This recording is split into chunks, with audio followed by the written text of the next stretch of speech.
প্রিয় বরিশালবাসী, আজকে বরিশাল মহানগরের এবং বরিশাল জেলা যুব আন্দোলনের পক্ষ থেকে সরকারের করোনা মোকাবেলায় ব্যর্থতার প্রতিবাদে আজকে আমাদের এই মানববন্ধন। এই মানববন্ধন থেকে বরিশালবাসীর পক্ষ থেকে এবং ইসলামী আন্দোলনের পক্ষ থেকে আমি সরকারকে একটি কথাই বলতে চাই, সর্বদাই নতুন পরিচয় হয়ে থাকে বিপদে। আজকে বাংলাদেশের মানুষ সমস্যা এবং বিপদে জর্জরিত।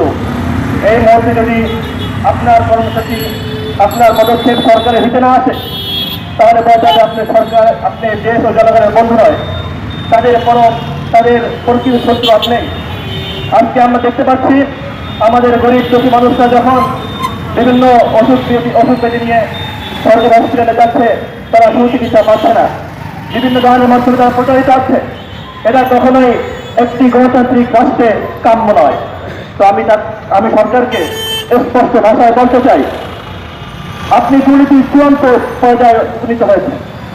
এই মুহূর্তে যদি আপনি দুর্নীতি বন্ধ না করেন, তাহলে আপনি যত বাজেটের পরিচয় পান না কেন, আপনার বাজেটে ফুটলাই ঘোষিত হবে এবং আমরা বিরোধী এটাই দেখছি।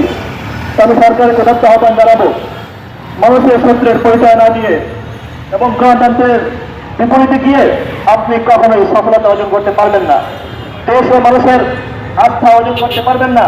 আপনার বাবা যে স্বীকৃতি রেখে গিয়েছে, আপনি সেই স্বীকৃতিগুলো আপনার স্বপায়ে পদরত করতেছেন।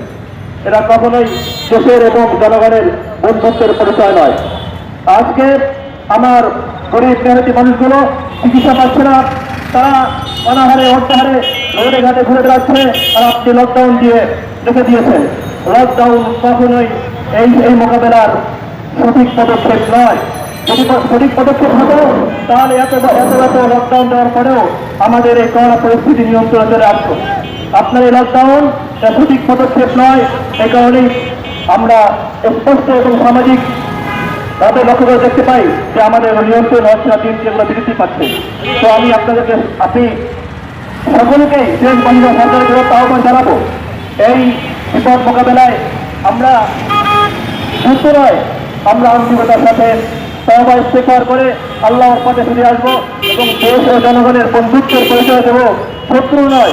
আজকে আমরা দেখতে পাচ্ছি, যখনই কোনো ভাই বোন আক্রান্ত হয়, কোনো ভাই বোন মৃত্যুবরণ করে, তার কাছ থেকে ছেলে পালায়, বাবার কাছ থেকে ছেলে পালায়, ছেলের কাছ থেকে বাপ পালায়, বাপের কাছ থেকে স্ত্রী হয়, সকলেই পালায়। এটা কখনোই কোনো বুদ্ধিমানের কাজ নয় এবং বন্ধুত্বের পরিচয় নয়। তো আমি এই আহ্বান দেখে দেশবাসী সরকারকে আহ্বান দিতে বলবো যে আজকে আমরা মানুষের পাশে দাঁড়াই, মানুষের কাছ থেকে দূরে সরে না যাই, তাহলে আমরা এই করোনা থেকে এবং এই দেশবাসীর এই বিপদ থেকে আমরা উদ্ধার হতে হবে ইনশাআল্লাহ। ওয়া মা আলাইনা ইল্লাল বালাগ।